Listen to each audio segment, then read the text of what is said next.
নমস্কার, জয় জগন্নাথ দর্শকবৃন্দ।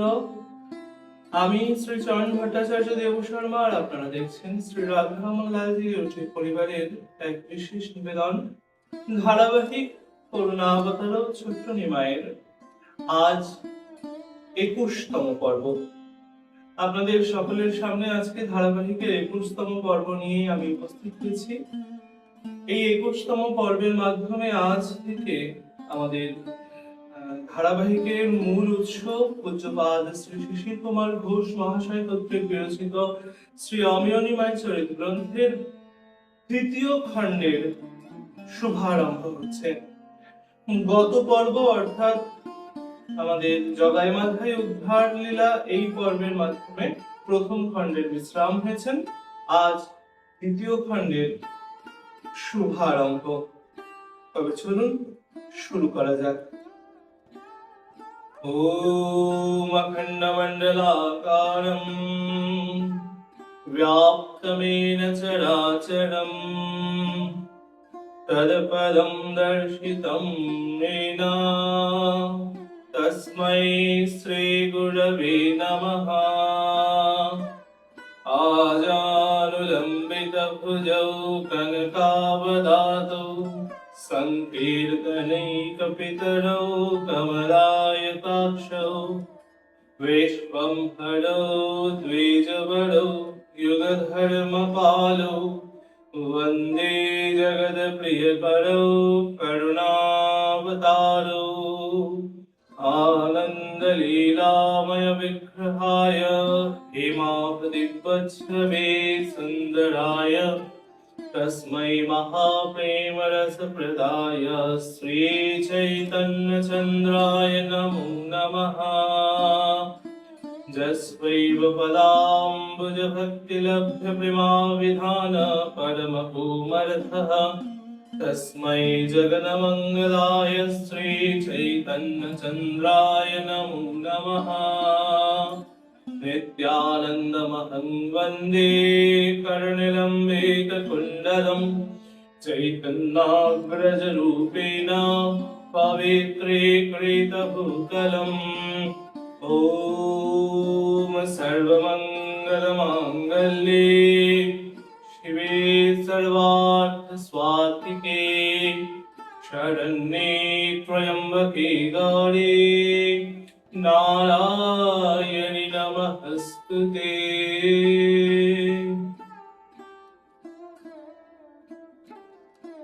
আপনারা সকলেই জানেন, যারা নিয়মিত এই ধারাবাহিক দর্শন এবং শ্রবণ করেন তারা প্রত্যেকেই অবগত আছেন যে আমরা এই বিগত গৌরাঙ্গ মহাপ্রভুর দিব্য আবির্ভাব তিথি গৌর পূর্ণিমা উপলক্ষে এই ধারাবাহিক নতুন ভাবে শুরু করেছিলাম। তো আমাদের এই ধারাবাহিকের আজ 21তম পর্ব। এই 21তম পর্বে আমরা শ্রবণ করব শ্রী অমিয় নিমায় চরিত গ্রন্থের দ্বিতীয় খণ্ডের প্রথম অধ্যায়ের প্রথম পর্ব। এবার থেকে এই পর্ব থেকে আমরা মোটামুটি ভাবে যে কটা অধ্যায় আছেন প্রতিটি খণ্ডে, সেই অধ্যায়গুলি অত্যন্ত বিস্তৃত হওয়ায় আমরা সেই অধ্যায়গুলিকে কয়েকটি ভাগে শ্রবণ করব। সে ভাগ দুটো ভাগ হতে পারে, আবার চারটেও হতে পারে, অধ্যায়ের বিস্তৃতির উপরে নির্ভর করে।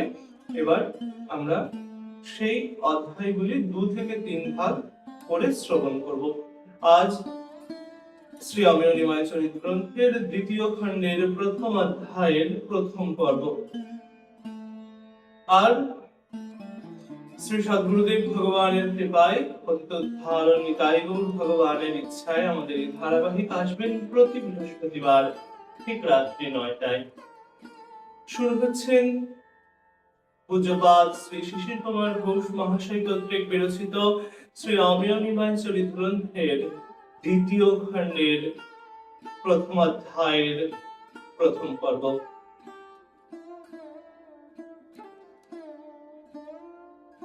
শ্রী মঙ্গলাচরণম।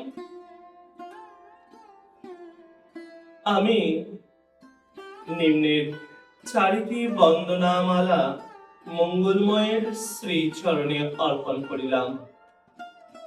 কৃষ্ণনগর জেলার হাঁসখালি গ্রামে চূর্ণী নদীর তীরে আমি যেরূপ হরিনাম দর্শন ও শ্রবণ করি তাহা একটি পদে লিপিবদ্ধ করিয়া রাখি। তাহাই আমার প্রথম মঙ্গলাচরণ হোক। ফাল্গুনের শেষে কৃষ্ণচূড়া ফুটে, বাসি সেই বৃক্ষতলে, চূড়ানের ধারে বৃক্ষ শোভা করে।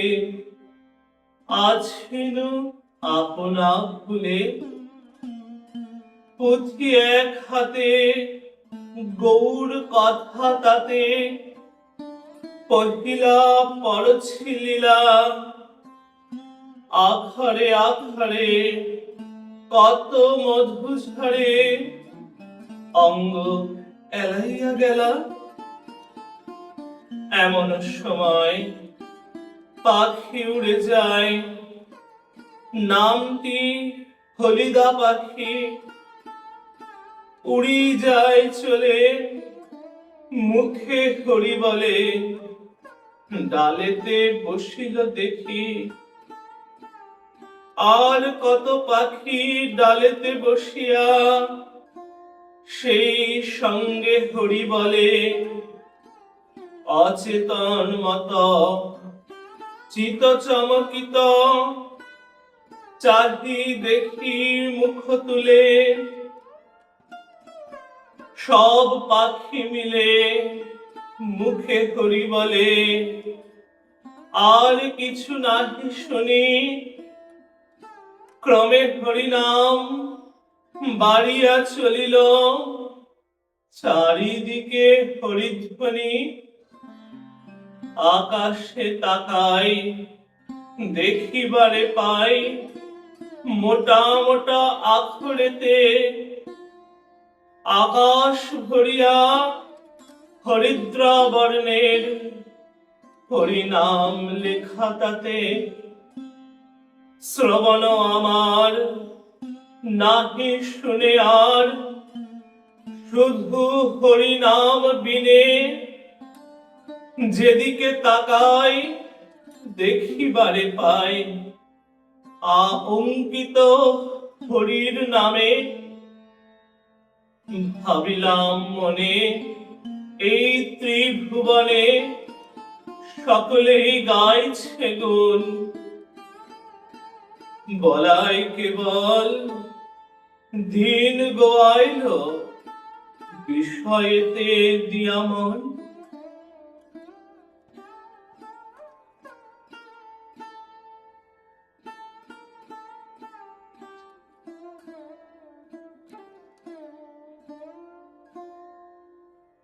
শ্রী বৃন্দাবন দাস ঠাকুর তাহার চৈতন্য ভাগবতে লিখিয়াছিলেন যে শ্রী অদ্বৈতের ক্রোধ হাস্যময়। অর্থাৎ তিনি যতই ক্রোধ করুন না কেন, তাহাতে কাহারও ভয় কি রাগ হইত না, বরং হাসি পাইত। তাহার ভর্ৎসনা কি স্তুতি, প্রকৃত অর্থ কি, তাহা সকল সময়ে বুঝিয়া ওঠা ভার হইত। কীর্তনান্তে 2 প্রহরের সময় ভক্তগণ গঙ্গা স্নানে গমন করিলেন। প্রেমানন্দে সকলেই চঞ্চল। তিনি অতি বৃদ্ধ, তিনিও তখন শিশু হইয়াছেন। সুতরাং গঙ্গায় ঝাঁপ দিয়া সকলেই জলকেলি আরম্ভ করিলেন। প্রথমে হাত ধরাধরি করিয়া কয়া কয়া খেলিলেন। তারপর জলযুদ্ধ আরম্ভ হইল। পরস্পরের নয়নে জল দেওয়াদি করিতেছেন। এই রূপে শ্রীনিমাই গদাধরের নয়নে জল দিতেছেন। যথা জলকেলি গোড়াচাঁদের মনেতে পড়িল, পারিষদ গণ সঙ্গে জলেতে নামিল, কার অঙ্গে কেহ জল ফেলিয়া সে মারে, গৌরাঙ্গ ফেলিয়া জল মারে গঙ্গা গদাধরে, জল ক্রীড়া করে গোড়ায় হর্ষিত মনে, কোলাকুলি কোলাকুলি করে জনে জনে, গৌরাঙ্গ চাঁদের লীলা কহনে না যায়, বাসুদেব ঘোষ তাই গুণাগুণ গায়। নিমাই গদাধর সহিয়া আছেন, কখনো বা রাগ করিয়া নিমায়ের আখিতে জল দিতেছেন, কিন্তু চোখে জল লাগিয়া পাছে নিমাই ব্যথা পান, এই ভয়ে নিরীহ গদাধর জল ফেলিয়া মারিতে পারিতেছেন না, কি নয়নে না মারিয়া অন্য স্থানে জল নিক্ষেপ করিতেছেন। নিতাই আর অদ্বৈত ওদিকে ঘোর সমর বাঁধাইয়া ফেলিলেন। তখন অন্য সকলে জল কেলি ক্ষান্ত দিয়া এই নিতাই অদ্বৈতের যুদ্ধ দেখিতে লাগিলেন। নিতাই বলবান, বয়সক্রম 32, আর অদ্বৈতের উপবাসে শুষ্ক শরীর, বয়সক্রম 75। অদ্বৈত পারিবেন কেন? তিনি হারিলেন। তখন নিমাই মধ্যবর্তী হইয়া বলিতেছেন, একবার হারিলে হারি নয়, 2 বার হারিলেই হারি। এ কথা সকলে স্বীকার করিলেন এবং অদ্বৈত নিতাইয়ের মধ্যে আবার যুদ্ধ বাঁধিল। এবার 2 হাতে জল লইয়া অদ্বৈতের চোখে মারিতে লাগিলেন নিতাই। অদ্বৈত ব্যথা পাইয়া 2 হাত দিয়া নয়ন রক্ষা করিতে করিতে বলিতেছেন, গোয়ার গোয়ার। নিতাই বলিতেছেন, তবে গোয়ারের সঙ্গে যুদ্ধ করিতে এসেছ কেন? ঝগড়া করিতে তো খুব পটু। অদ্বৈত বলিতেছেন, আমি শুদ্ধ ব্রাহ্মণ, মাসে আমার 10-12 দিন উপবাস। তুমি সন্ন্যাসী, জীবন রক্ষার নিমিত্ত 2টি অন্ন একবার খাবে, এই সন্ন্যাসীর ধর্ম।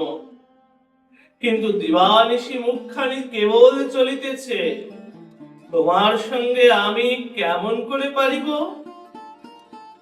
কাজেই নিতাই উত্তর করিতেছেন, তুমি তো বিশুদ্ধ ব্রাহ্মণ, উপবাস করিয়া দেহ শুষ্ক করিয়া থাকো, আবার দেখিতে পাই বৎসর বৎসর একটি করিয়া সন্তান হইতেছে। এই রূপে কথায় কথায় বিষম ঝগড়া আরম্ভ হইল। খানিক এই রূপে উভয়ে উভয়কেই দুর্বাক্য বলিয়া আবার পরস্পর পরস্পরকে আলিঙ্গন করিলেন। সাক্ষাতে অদ্বৈত কখনো কখনো নিমাইয়ের প্রতি কিছু কিছু কটাক্ষ করিতেন, কখনো বা বলিতেন, নাচন গাওন এই কি আবার ধর্ম হইতে পারে?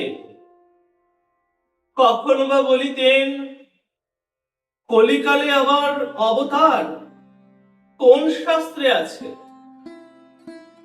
আবার বলিতেন, নিমাই বড় বাড়াবাড়ি আরম্ভ করিয়াছেন, আমি উহার সমস্ত প্রেম একেবারে শুষিয়া লইব। দেখি কিরূপে প্রেমোন্মত্ত হইয়া নাচেন। কেহ কেহ অদ্বৈতের এই সমুদায় কথা বিশ্বাস করিয়া ভাবিতেন যে শ্রী গৌরাঙ্গকে অদ্বৈত আচার্য ভগবান বলিয়া বিশ্বাস করেন না। আবার প্রভুর প্রতি তাহার গাঢ় ভক্তি দেখিয়া তাহাও বিশ্বাস করিতে পারেন না। একদিন শ্রীবাস অদ্বৈতের মুখে নিমায়ের বিরুদ্ধে এইরূপ কথা শুনিয়া একটু কুতূহল হইয়া গৌরাঙ্গকে জিজ্ঞাসা করিতেন, প্রভু, অদ্বৈত কি তোমার ভক্ত? গৌরাঙ্গ তখন ভগবান ভাবে এ কথা শুনিয়া উত্তর করিতেছেন, শ্রীবাস, তুমি বলো কি গো? অদ্বৈতের মতন আমার ভক্ত ত্রিজগতে আর কেহ নাই। এক দিবস কীর্তনে নৃত্য করিতে করিতে শ্রীনিমাই মূর্ছিত হইয়া পড়িলেন। তখন অদ্বৈত আপনার মস্তক সেইখানে নিমায়ের শ্রীচরণে ঘষিতে লাগিলেন। তারপর একটি তৃণদন্তে ধরিয়া উহা নিমায়ের অঙ্গে আপাদ মস্তক বুলাইলেন। বুলাইয়া সেই তৃণ মস্তকে ধরিয়া আপনার থুতুতে হস্ত দিয়া ভ্রূকুটি করিয়া নৃত্য আরম্ভ করিলেন। গ্রন্থকার এইখানে যে থুতুর কথা বলেছেন, এটা মুখ থেকে বের করে দেওয়া থুতু নয়, এটা হচ্ছে এই থুতনি। এবং বিভিন্ন শাস্ত্রে আছে, বিভিন্ন মহাজনগণের বক্তব্য যে শ্রী অদ্বৈত মহাপ্রভু যখন নৃত্য করতেন তখন তিনি থুতনি ধরে এইভাবে নৃত্য করতেন। তাই এই যে থুতু শব্দটি রয়েছে, এই থুতুটিকে মুখ থেকে বের করা থুতুর কথা একদম মনে করবেন না। চলুন আবার মূল শাস্ত্র আমাদের বর্ণনায় ফিরি। একটু পরে নিমাই সচেতন হইয়া উঠিলেন। উঠিয়া বলিতেছেন, আমি নৃত্য করিতে পারিতেছি না কেন? বোধ হয় তোমরা কেহ আমার চরণ ধুলি লইয়াছ। কে লইয়াছ বলো? তখন সকলে চুপ। অদ্বৈত ভয়ে ভয়ে অগ্রবর্তী হইয়া করজোড়ে বলিতে লাগিলেন, বাপ, বাপ, চরণ ধুলি চাহিলে যদি পাইতাম তবে আর চুরি করিতে যাইতাম না। চাহিলে পাই না, কাজেই চুরি করিতে বাধ্য হই। যদি তুমি নিষেধ করো তবে এরূপ কার্য আর কদাপি করিব না। এবার আমায় ক্ষমা করো। শ্রী গৌরাঙ্গকে অদ্বৈতের এইরূপ সভয়ে কথা বলিবার কারণ বলিতেছি। শ্রী গৌরাঙ্গ অদ্বৈতকে ভক্তি দেখাইতেন, তাহাকে প্রণাম করিতেন। শুধু তাহা নয়, মাঝে মাঝে তাহার চরণ ধুলিও লইতেন। শ্রী গৌরাঙ্গের এইরূপ ব্যবহার শ্রী অদ্বৈতের পক্ষে বিশেষ গৌরবের বিষয়, তাহা সন্দেহ নাই। কিন্তু তিনি এই নিমিত্ত সরল ভাবে সর্বদা কেবল দুঃখ প্রকাশ করিতেন। শ্রী গৌরাঙ্গ অদ্বৈতকে বলিতেছেন, তোমার অভাব কি যে তুমি ক্ষুদ্র ব্যক্তির স্থানে চুরি করিতে যাইবে? তা ভালো, চোরের 10 দিন চুরি করে আর গৃহস্থ একদিনে তাহার ধন উদ্ধার করে। এই দেখো, আমি আমার দ্রব্য উদ্ধার করিতেছি। এই বলিয়া মহাবলী নিমাই অদ্বৈতকে মৃত্তিকায় ফেলিয়া তাহার চরণে নিজের মস্তক ঘর্ষণ করিতে করিতে বলিতে লাগিলেন, এই যে আমি সমুদায় উদ্ধার করিলাম, এখন কি করিবে? অদ্বৈত বলিলেন, প্রভু, প্রভু তুমি রক্ষা করিতেও পারো, সংহার করিতেও পারো। সুতরাং তোমার যাহা ইচ্ছা তাহাই করো। তবে বাপ, তুমি যদি শাস্তি দাও তবে আর কার কাছে যাই? শ্রী গৌরাঙ্গ তখন কৃতার্থ হইয়া বলিলেন, তুমি স্বয়ং মহাদেব, তোমার চরণ ধুলি সর্বাঙ্গে মাখিলে ভক্তির উদয় হয়। অতএব সকলেরই কর্তব্য তোমার চরণ ধুলি গ্রহণ করা। অদ্বৈত এই কথা শুনিয়া আনন্দে নৃত্য করিতে লাগিলেন। আর একদিন শ্রী গৌরাঙ্গ ও অদ্বৈত আবার একটু গন্ডগোল করিলেন। নৃত্য করিতে গিয়া নিমাই বলিতেছেন, আজ আমার শরীরে আনন্দ নাই কেন? আজ আমি কেন নৃত্য করিতে পারিতেছি না? আমি কি তোমাদের নিকট কোনো অপরাধ করিয়াছি? যদি করিয়া থাকি তবে ক্ষমা করো। আমাকে প্রেম দাও, আমার প্রাণ যায়। নিমাই কখনো কখনো এইরূপ বলিতেন। এ সম্বন্ধে দু একটি কাহিনী বলিতেছি। এক দিবস নিমাই বলিতেছেন, আমি কেন নাচিতে পারিতেছি না? বোধ হয় এখানে ভিন্ন লোকে কেহ আছে। যদি থাকে তাহাকে বাহির করিয়া দাও। দ্বার বন্ধ করিয়া নিশিযোগে শত শত ভক্ত একত্র কীর্তন করেন। তাহার মধ্যে অন্য লোক লুকাইয়া থাকে, এ বিচিত্রতা কি? এই কথা শুনিয়া শ্রীবাস ভিন্ন লোক তল্লাশ করিতে লাগিলেন। শেষে বললেন, কই, আঙিনায় তো ভিন্ন লোক কাউকে দেখিলাম না। তখন নিমাই আবার নাচিতে গেলেন, কিন্তু পারিলেন না। বিষণ্ণ হইয়া আবার বলিতেছেন, কই, আনন্দ তো পাইতেছি না। নিশ্চয় কেহ এখানে লুকাইয়া আছে। তখন শ্রীবাস ঘরের মধ্যে তল্লাশ করিতে যাইয়া দেখেন যে তাহার শাশুড়ি পীড়ায় হোল মুড়ি দিয়া কীর্তন শুনিতেছে। অপর এক দিবস নিমাই এইরূপ নৃত্য করিতে করিতে বলিলেন, আমার হৃদয়ে কেন প্রেম শুষ্ক হইয়া গেল? অবশ্য কোন বহিরঙ্গ লোক এইখানে আছে। তখন শ্রীবাস বলিতেছেন, প্রভু প্রভু আমি অপরাধ করিয়াছি।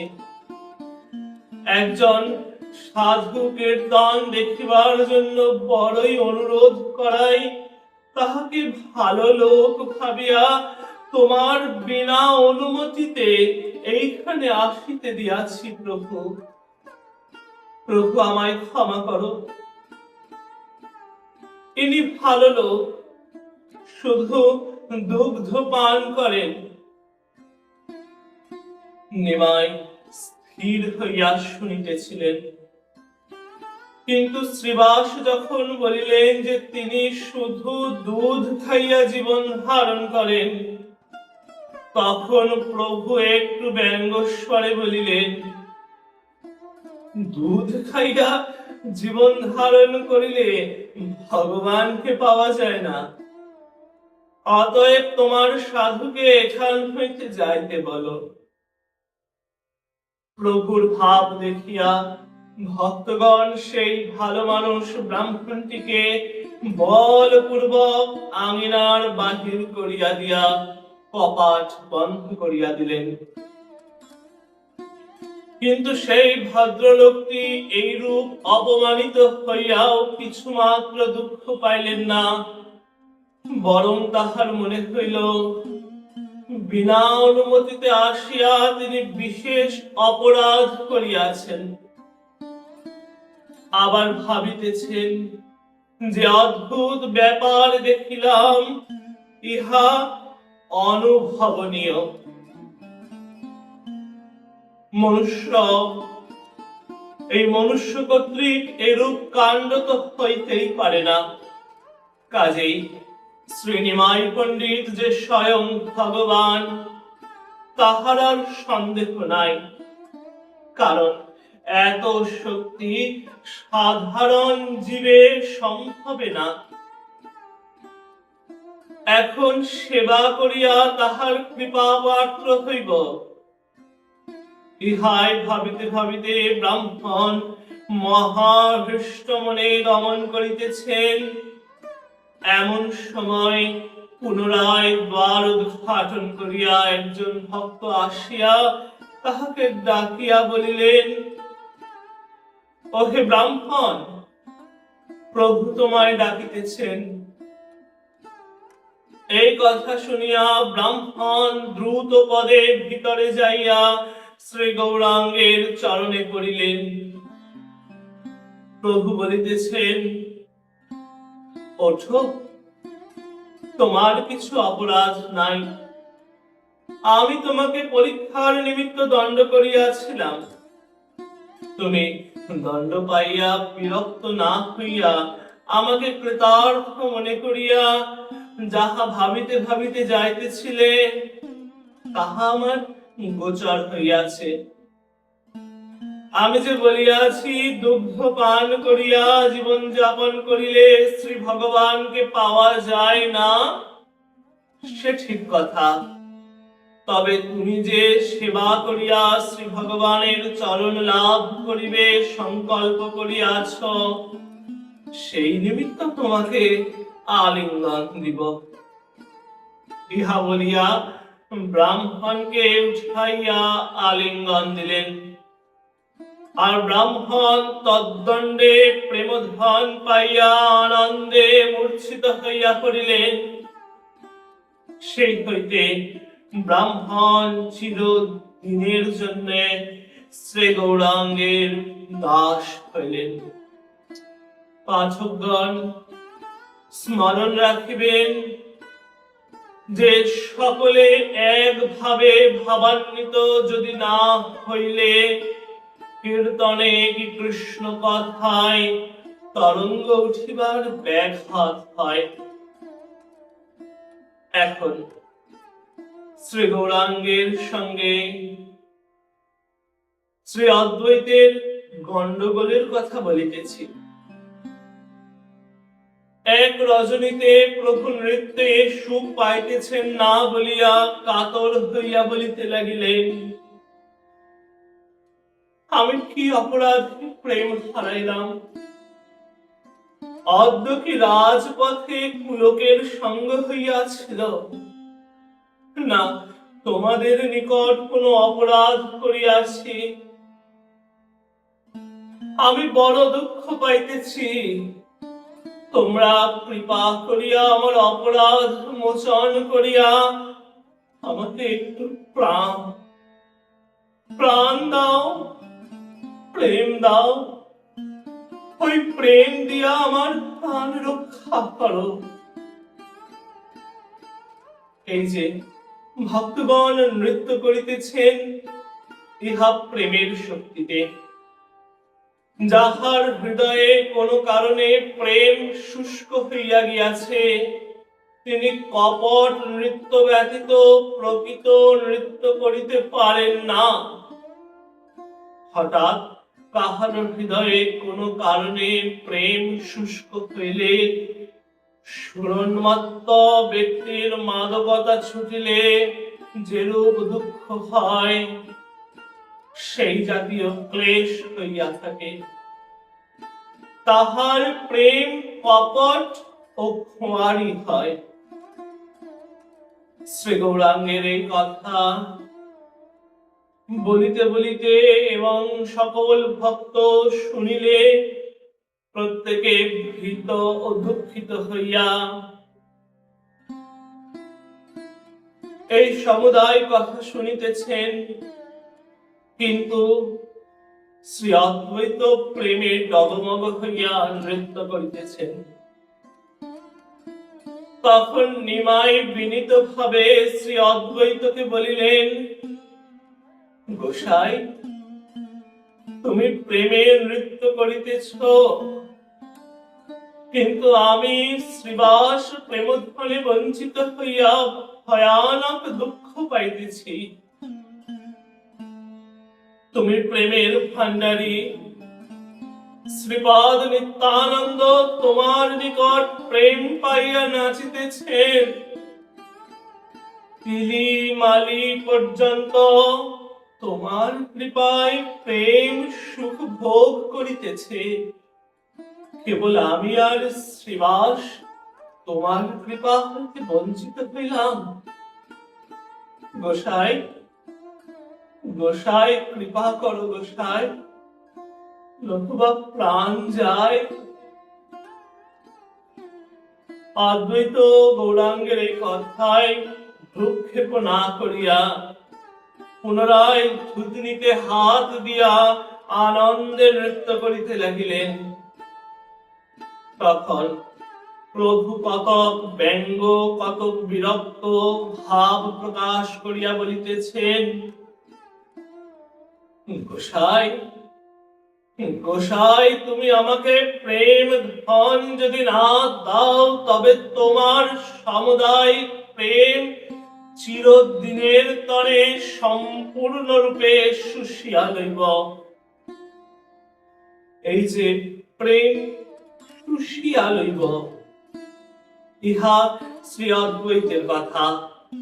তিনি প্রায় অন্তরালে বলিতেন, বিশ্বম্ভরের প্রেম আমি শুষিয়া লইব, দেখি কেমন করিয়া সে নাচে। এখন প্রভু অদ্বৈতের সেই কথা লইয়া অদ্বৈতকে ব্যঙ্গ করিয়া বলিতেছেন, যদি আমাকে প্রেম না দাও, তবে তোমার প্রেম আমি শুষিয়া লইব। একথা শুনিয়া শ্রী অদ্বৈত কিছু উত্তর করিলেন, কিন্তু কি উত্তর করিলেন তাহা জানা যায় না। চৈতন্য ভাগবতে এইটুকু মাত্র পাওয়া যায়, চৈতন্যের প্রেমমত্ত আচার্য গোসাই কি বলয়ে কি করয়ে কিচ্ছু ঠিক নাই। ইহার তাৎপর্য যে বোধ হয় আচার্য গোসাই অর্থাৎ শ্রী অদ্বৈত তখন প্রেমে উন্মত্ত। তিনি যখন যাহা বলিয়াছেন তাহা আর বুঝিয়া বলেন নাই। চৈতন্য ভাগবত আবার বলিতেছেন, যে ভক্তি প্রভাবে কৃষ্ণ বেচিবারে পারে, সে যে বাক্য বলিবে কি বিচিত্র তারে। অর্থাৎ ভক্তির বলে বলিয়ান হইয়া সত্যভামা শ্রীকৃষ্ণকে বেচিয়াছিলেন। শ্রী অদ্বৈত যে সেই ভক্তি বলে শ্রী গৌরাঙ্গকে দুটা কর্কশ বাক্য বলিবেন, তাহার বিচিত্রতা কি? ইহাতে মনে হয় অদ্বৈত শ্রী গৌরাঙ্গকে কিছু অনুচিত বাক্য বলিয়াছিলেন। শ্রী অদ্বৈতের কর্কশ বাক্য শুনিয়া নিমাই আর কোন কথার উত্তর করিলেন না। অমনি দ্বার খুলিয়া গঙ্গাভিমুখে চলিলেন। নিমাই বিদ্যুতের ন্যায় এই কার্যটি করিলেন। সুতরাং নিত্যানন্দ হরিদাস ভিন্ন আর কেহই তাহা লক্ষ্য করিতে পারিলেন না। নিতাইয়ের নয়ন গৌর ছাড়ার কোনো দিকে যাইত না। তাহার নয়ন ভৃঙ্গ কেবল গৌর মুখ পদ্ম মধুপানে দিবানিশি মত্ত থাকিত। নিতাই হরিদাস শ্রী গৌরাঙ্গের পশ্চাৎ পশ্চাৎ দৌড়িলেন। নিমাই দৌড়াইয়া যাইয়া জাহ্নবীর গভীর জলে এক প্রকাণ্ড ঝম্প দিলেন। কিছু পরেই নিতাই ও তাহার পরে হরিদাস ওই একই জাহ্নবীতে ঝম্প দিলেন। নিমাই মূর্ছিত হইয়া জলমগ্ন হইলেন। নিতাই হরিদাস ডুব দিয়া একজন মস্তক আর একজন চরণ ধরিয়া নিমাইকে উঠাইয়া তীরে আনিলেন। তখন নিমাই চেতনা ফিরে পাইয়া বিরক্তর সহিত নিতাইকে বলিতেছেন, তুমি কেন আমাকে উঠাইলে? আমার প্রেম শূন্য দেহ রাখিয়া কি ফল? প্রভুর এই কথা শুনিয়া নিতাইয়ের নয়ন দিয়া ধারা পড়িতে লাগিল। নিতাইয়ের নয়নে জল দেখিয়া নিমাই ঘাড় হেট করিয়া রহিলেন। নিতাই বলিতেছেন, সেবক যদি গরব করিয়া তোমাকে দুটা কথা বলে, তুমি কি তাই বলিয়া তাহাকে প্রাণে মারিবে? যথা চৈতন্য ভাগবতে। অভিমানে সেবকেরা বলিলে বচন, প্রভু তাহে লইবে কি ভৃত্যের জীবন? তারপর নিতাই বলিলেন, তুমি এরূপ করিয়া আচার্যকে প্রাণে না মারিয়া তাহাকে অন্নদণ্ড করো। তখন নিমাই লজ্জিত হইয়া বলিতেছেন, আমি আজ নন্দনাচার্যের বাড়ি গিয়া নিশি যাপন করি, তোমরা গৃহে যাও, কিন্তু এই ঘটনা প্রকাশ করিও না। নিতাই হরিদাস প্রভুকে নন্দনাচার্যের বাড়ি রাখিয়া গৃহে গমন করিলেন। নন্দনাচার্যের বাড়িতেই ছিলেন। সেই নন্দনাচার্য প্রভুকে পাইয়া গোষ্ঠী সমেত আনন্দোৎসব করিতে লাগিলেন। প্রভু তখন শুষ্ক বস্ত্র পরিলেন ও ভগবান আবেশে নন্দনাচার্যের ঠাকুর ঘরের বিষ্ণু খট্টায় বসিলেন। আর নন্দনাচার্য তাহার পরিবার বর্গ সারা নিশি বৈকুণ্ঠের আনন্দ ভোগ করিলেন। প্রত্যুষে প্রভু নন্দনাচার্যকে বলিলেন, তুমি শ্রীবাসকে একাকী আমার নিকট লইয়া আসো। এইদিকে প্রভু নিশিযোগে সংকীর্তন ত্যাগ করিয়া গেলে অনতি বিলম্বে সকলে জানিলেন যে তিনি চলিয়া গিয়াছেন। রাসের নিশিতে শ্রীকৃষ্ণ হঠাৎ অদর্শন হওয়ায় গোপীদের যে ভাব হইয়াছিল, তখন তাহাদেরও সেই রূপ ভাব হইল। সমস্ত আনন্দ ফুরিয়া গেল। সেখানে নিতাই ও হরিদাস নাই দেখিয়া সকলে ভাবিলেন, তাহারা বুঝি প্রভুর সঙ্গে আছেন। ইহাতে তাহারা একটু আশ্বস্ত হইলেন। কিন্তু সকলেরই মনোকষ্টের এক শেষ হইল। বিশেষত শ্রী অদ্বৈত এই রূপ কষ্ট পাইলেন যেন তাহার প্রাণ বাহির হইয়া যায়। তাহার দুঃখ দেখিয়া তাহাকে আর কেহ কিছু বলিলেন না। তিনিও আপনাকে ধিক্কার দিতে দিতে নিজ বাড়িতে আসিয়া উপবাস করিয়া শুইয়া থাকিলেন। এদিকে নন্দনাচার্যের সঙ্গে শ্রীবাস প্রভুর অগ্রে আসিয়া দাঁড়াইলেন। প্রভুকে দেখিয়া শ্রীবাস কাঁদিতে লাগিলেন। তখন নিমাই বলিতেছেন, শান্ত হও, আচার্য কিরূপ আছেন বলো।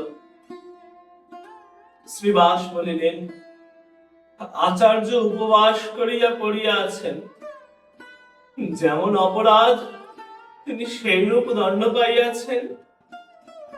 তাহার যে গুরুতর অপরাধ তাহাতে তিনি বলিয়াই আমরা সহ্য করিয়াছি, অন্য কেহ হইলে সহিতে পারিতেম না। তবে প্রভু, তুমি যেমন আমাদের প্রাণ, তাহারও সেইরূপ প্রাণ বটে। অন্যজন হইলে কি আমরা সহি? তোমার শেষ হবেই জীবন প্রভু বহি। শ্রীবাস বলিতেছেন, প্রভু তখন একটি অভয় বাক্য বলিয়া অদ্বৈত আচার্যের প্রাণ রাখো। নিমাই বলিতেছেন, চলো চলো, অদ্বৈতের বাড়ি যাইয়া তাহাকে সান্ত্বনা করি। ইহাই বলিয়া দুইজনে তাহার বাড়ি চলিলেন। এই রূপে অপরাধ যদি আচার্যের, তবুও নিমাই তাহাকে সান্ত্বনা করিতে তাহার বাড়ি গেলেন। যাইয়া দেখেন তিনি মরার মতন করিয়া আছেন। নিমাই যাইয়া তাহাকে ডাকিলেন, বলিতেছেন, উঠো আচার্য,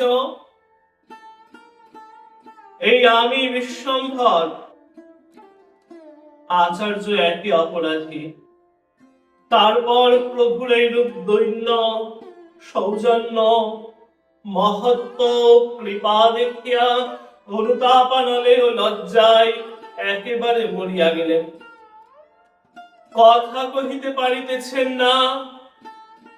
প্রভু আবার ডাকিলেন। তখন আচার্য ধীরে ধীরে বলিলেন, প্রভু প্রভু, আমি এখন বুঝিলাম আমার লাই দুর্ভাগা জগতে আর নাই। অন্য সকলকে তুমি দৈন্য দিয়াছ, তাহারা তোমার চরণ সেবা করিয়া সুখে নিশ্চিন্ত হইয়া আছে। আমাকে কেবল খানিক অহংকার দিয়াছ। আমাকে তুমি গৌরব ও ভক্তি করো, তাহাতে আমার কেবল দম্ভের সৃষ্টি হয়। এখন আমি বুঝিলাম আর সকলেই তোমার নিজজন, কেবল আমি তোমার বহিরঙ্গ। আমাকে যে তুমি আত্মীয়তা দেখাও, সে তোমার বাহ্য, কিন্তু তুমি আমার প্রাণ যথা সর্বস্ব। আমাকে এই কৃপা করো প্রভু, যেন দিন ভাবে তোমার চরণের এক প্রান্তে পড়িয়া থাকিতে পারি। যথা চৈতন্য ভাগবত। হেন করো প্রভু মোরে দাস্য ভাব দিয়া, চরণ প্রান্তে রাখো দাসী নন্দন করিয়া। প্রভুর তখনও ভগবান আবেশ রহিয়াছে। তিনি গম্ভীর ভাবে বলিলেন, আমার নিজজন না হইলে তোমাকে আমি দণ্ড করিতাম না।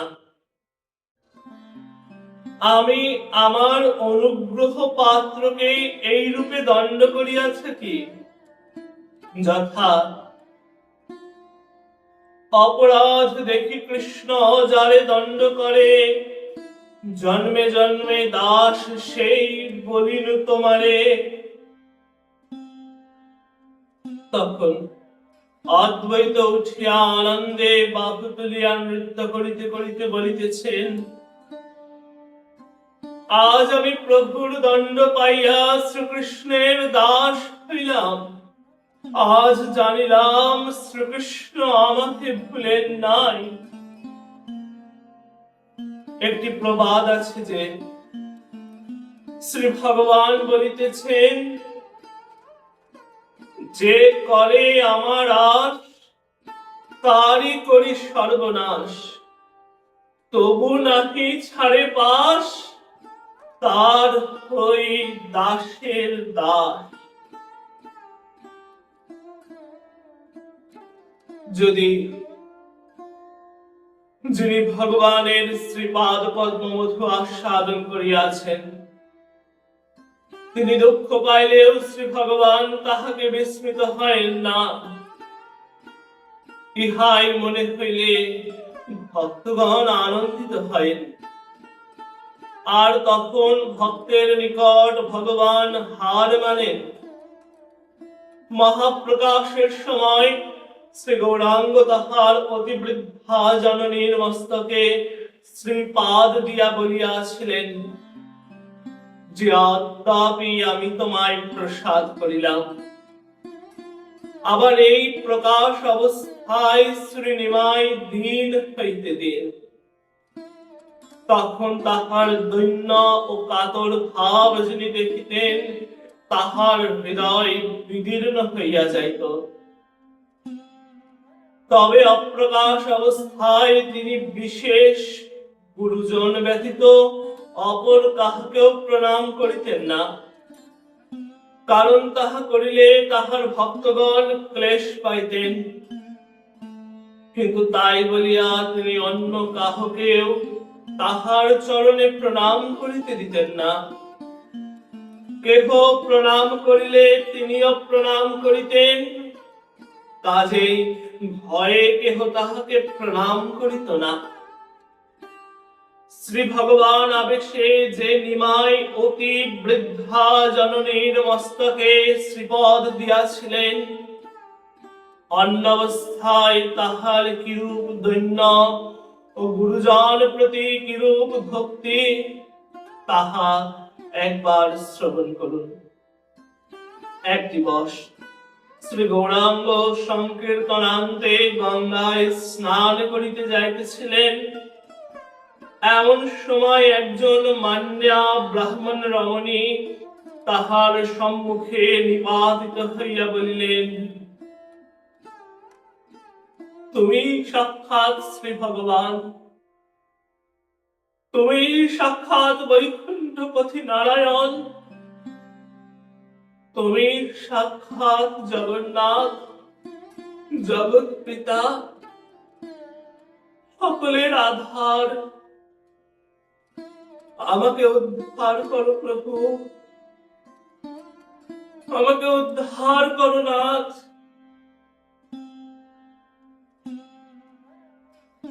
এই কার্যে শ্রী গৌরাঙ্গ স্তম্ভিত হইলে তাহার মুখ মলিন হইয়া গেল। তখন তিনি প্রাণ ত্যাগ করিবেন বলিয়া দৃঢ় সংকল্প করিয়া দ্রুত যাইয়া গঙ্গায় ঝাঁপ দিলেন। ভক্তগণ অনতি বিলম্বে ঝাঁপ দিয়া পড়িলেন, কিন্তু নিমাইকে কেহ পাইলেন না। এখন বিবেচনা করুন, এ সমুদায় চকিতের মধ্যে হইয়া গেল।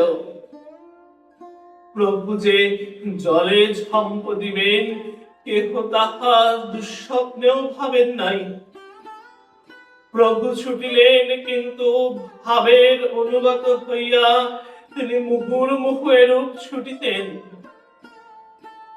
যদি তাহারা বিন্দু মাত্র বুঝিতেন যে প্রভু জলে ঝাঁপ দিয়া প্রাণ ত্যাগ করিতে যাইতেছেন, তবে আর এইরূপ বিপদ হইতে দিতেন না। প্রভু তীরের মতন ছুটিলেন, ছুটিয়া গঙ্গায় ঝম্প দিলেন। নিমাই পূর্বেও কয়েকবার জলে ঝম্প দিয়াছিলেন, কিন্তু একবারও আপনি উঠেন নাই, কারণ কয়বারই তিনি অচেতন অবস্থায় ঝাঁপ দিয়াছিলেন, কাজেই তাহাকে ধরিয়া উঠাইতে হইয়াছিল। এবারও ওই দ্রুত গতিতে আসিয়া জলে ঝম্প দিলেন। ভক্তগণ পশ্চাৎ আসিতেছিলেন, তাহারা ভাবিলেন প্রভু এখনই উঠিবেন, কিন্তু যখন তিনি উঠিলেন না, তখন সকলে হাহাকার করিয়া জলে জলে দূরে লইয়া চলিয়া গিয়াছে। ওই স্রোতে ভাসিয়া তিনি দূরে চলিয়া গিয়াছেন, কাজেই সকল ভক্তগণ ঝাঁপ দিয়া তল্লাশ করিয়াও তাহাকে পাইলেন না। এই সংবাদ দাবানলের ন্যায় ছড়িয়া পড়িল এবং চারিদিক হইতে ছুটিয়া ছুটিয়া লোকজন আসিলেন। দুঃখিনী সচিমাও এই কথা শুনিলেন। তিনি কি অবস্থায় ছুটিয়া আসিলেন তাহা একবার মনে মনে অনুভব করিবার চেষ্টা করুন। বর্ণনা এই স্থানে নিষ্প্রয়োজন। সচিমা আসিয়া দেখিলেন নিমাইকে পাওয়া যায় নাই। তখন তিনিও জলে ঝাঁপ দিতে গেলেন, কিন্তু ভক্তগণ তাহাকে কোন প্রকারে ধরিয়া রাখিলেন। সচি তীরে দাঁড়াইয়া নিমাই, পাপ নিমাই বলিয়া চিৎকার করিতেছেন, বুক চাপড়াইতেছেন, আর বারবার জলে ঝাঁপ দিবার চেষ্টা করিতেছেন, কিন্তু সকলে বহু কষ্টে নিবারণ করিতেছেন। এমন সময় নিতাই আসিলেন এবং এই সংবাদ শুনিয়া মাত্র তিনি জলে ঝম্প দিলেন, যথা চৈতন্য মঙ্গল। জলে মগ্ন হইল প্রভু না পাই দেখিতে, সর্ব নিজ নিজ জন ঝাঁপ দিলেন পশ্চাতে। পুত্র পুত্র বলি ধেয়ে যায় সচি মাতা, ঝাঁপ দিতে চাহে বিশ্বম্ভর হরি যথা। উন্মত্তা পাগলিনী সচি কান্দে উপরায়, হা হা কান্দ কান্দনে কান্দে ভূমিতে লুটায়। ওই ক্ষণ প্রমাদ দেখি অবধূত রায়, প্রভুর উদ্দেশ্যে ঝাঁপ দিলেন গঙ্গায়। জলমগ্ন হইয়া প্রভুর ধরিলেন হাতে, ধরিয়া তুলিল গঙ্গা কুলে আচম্বিতে। অবশেষে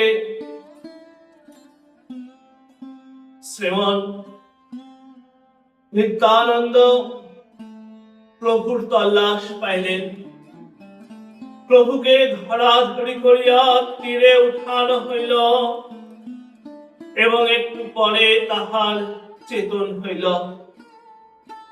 তখন নিমাই নিতাইকে বলিতেছেন, কেন তুমি আমাকে মরিতে দিলে না?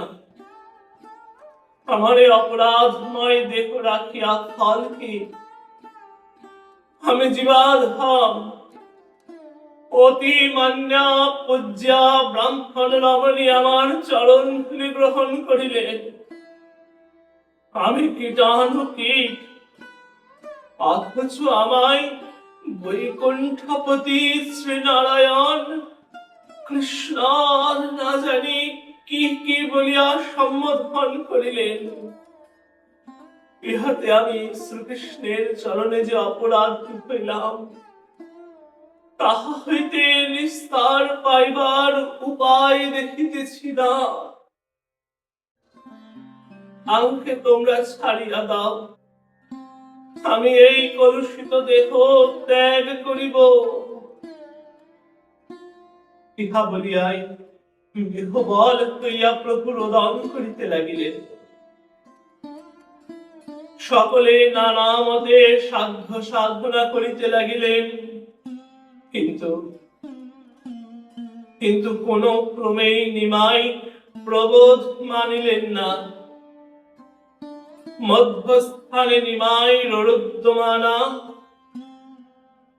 সেই ররুদ্যমানা সচিমাতার কোলে বসিয়া অশ্রু জল ফেলিতেছেন, আর হরিদাস প্রভৃতি ভক্তগণ তাহাকে ঘিরিয়া বসিয়া হারানিধির মতন রোদন করিতেছেন।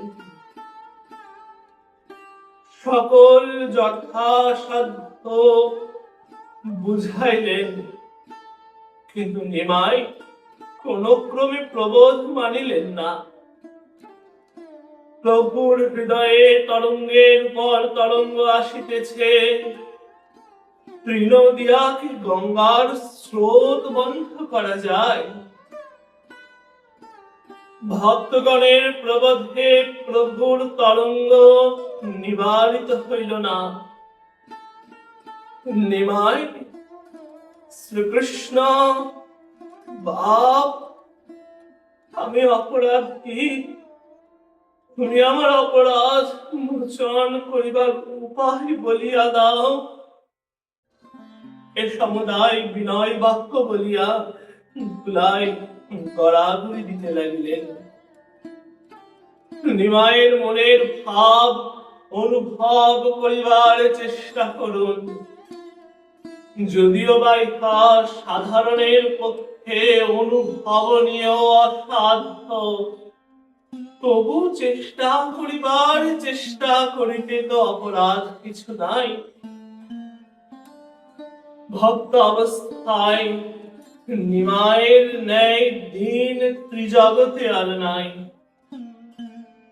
শ্রীকৃষ্ণে দাস্য ভক্তি কিরূপে পাইবেন, সেই নিমিত্ত যাহাকে পান তাহার কাছে কাতর হইয়া মিনতি করেন। সেই নিমাইকে বৃদ্ধা ব্রাহ্মণ রমণী চরণে ধরিয়া বলিলেন, তুমি শ্রীকৃষ্ণ, আমাকে উদ্ধার করো। তুমি বৈকুণ্ঠনাথ, জগন্নাথ, নারায়ণ। প্রভু ভাবিতেছেন, হইল ভালো, কোথায় আমাকে লোকে ভক্তি শিক্ষা দিবে, আমাকে কৃপা করিবে, না আমাকে শ্রী ভগবান করিয়া তুলিল। ইহা ভাবিয়া নিমাই অসহনীয় যন্ত্রণা ভোগ করিতে লাগিলেন। ক্রমে নিমাই উঠিলেন, উঠিয়া কান্দিতে কান্দিতে জ্ঞান হারা হইয়া মুরারি গুপ্তের বাড়ির দিকে চলিলেন। অপর সকলেও তাহার সঙ্গে কান্দিতে কান্দিতে যাইতে লাগিলেন। সেখানে কিছুকাল থাকিয়া পরে বিজয় মিশ্রের বাড়িতে গেলেন। সেই বিজয় মিশ্রের বাড়িতে কিছুকাল থাকিয়া কান্দিতে কান্দিতে আবার হরিদাস আচার্যের বাড়িতে গেলেন।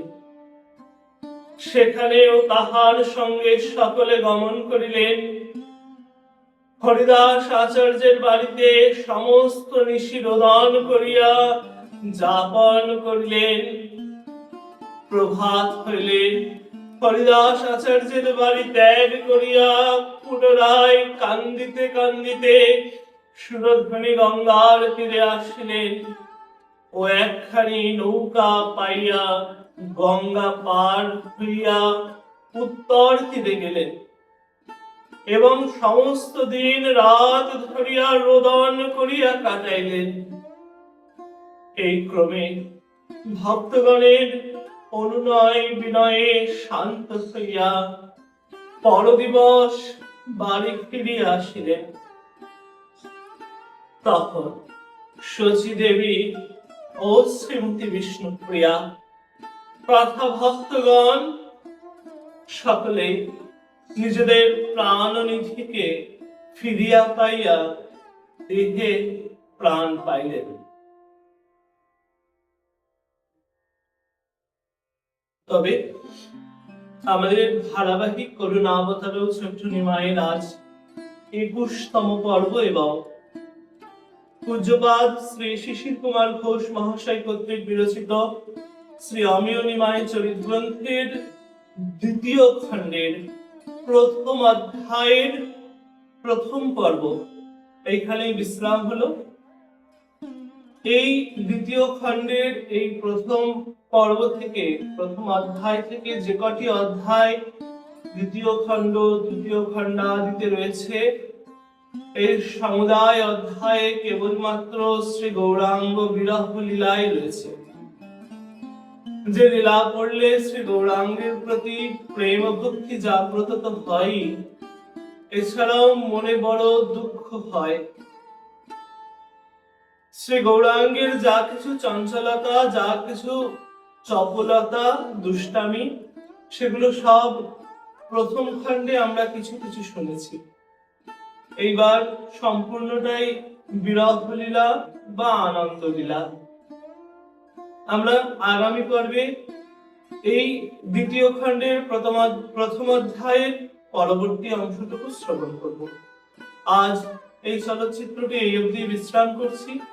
এতক্ষণ শ্রী গৌরাঙ্গ মহাপ্রভুর দিব্য জীবন কাহিনী আমার সঙ্গে শ্রবণ করবার জন্য এবং নিজেদের ফোনের ডাটা এবং চার্জ তথা নিজেদের ফোনে আমাকে এতটা সময় দেওয়ার জন্য সকলকে অসংখ্য ধন্যবাদ। যে সমুদায় ভক্তগণ আমাদের এই চলচ্চিত্রের এই পর্বটি প্রথম দেখলেন, তাদের কাছে এবং সকলের কাছে যারা নিয়মিত শ্রবণ করেন, তাদের সকলের কাছে দক্ষিণা চাইবার পালা। এবার আমি প্রত্যেকটা পর্ব এবার বিশ্রাম করেই দক্ষিণা চাইব এবং দক্ষিণা আপনারা দেবেন। কেন দক্ষিণা চাইব না, আমি আপনাদের ভগবানের কথা শোনালাম এবং যেহেতু ব্রাহ্মণ শরীরে জন্মেছি, ব্রাহ্মণ কুলে জন্মেছি, তাই দক্ষিণা চাইবার অধিকার আমার আছে। এবং আমার মা বলে, অনেকে আছে যারা ভিক্ষা করতে আসেন বাড়িতে, শুধু ভিক্ষা করতে আসেন না, ভিক্ষা করতে এসে তারা হরিনাম শোনান, হরিনাম শুনিয়ে তবে ভিক্ষা করেন। ছোটবেলায় মাকে জিজ্ঞাসা করতাম, যারা ভিক্ষা করতে আসেন তারা হরে কৃষ্ণ কেন গায়? মা বলতেন যে হরিনাম এমনি এমনি শুনতে নেই, আর দক্ষিণা বা ভিক্ষা বা টাকা এমনি এমনি নিতে নেই, তাই ওরা হরিনাম শুনিয়ে তবে ভিক্ষা নেয়, মাধুকরী করেন যারা। এরকম এখনো 2-4 জন আসেন বিশেষ পরিচিত, এবং একজন ঠাম্মা ছিলেন আমাদের, বহু বৃদ্ধা প্রাপ্তি হয়ে গেছেন অনেকদিন। তো তাকে আমরা ছোট থেকে দেখেছি এবং আমার উপনয়ন সংস্কার 2018 সালে হয়েছিল, না 2017 সালে হয়েছিল। 2017 সালের পরেও তাকে একবার দেখেছিলাম, আর দেখিনি। তারপরে শুনেছি যে তার প্রাপ্তি হয়ে গেছে। আমাদের বাড়ির এই পাশে দক্ষিণ দিকে একটা দিঘি আছে, দিঘির ওই পারে তার বাড়ি ছিল। তা উনি এরা আসেন হরিনাম শুনিয়ে তবে টাকা বা পয়সা নেয়।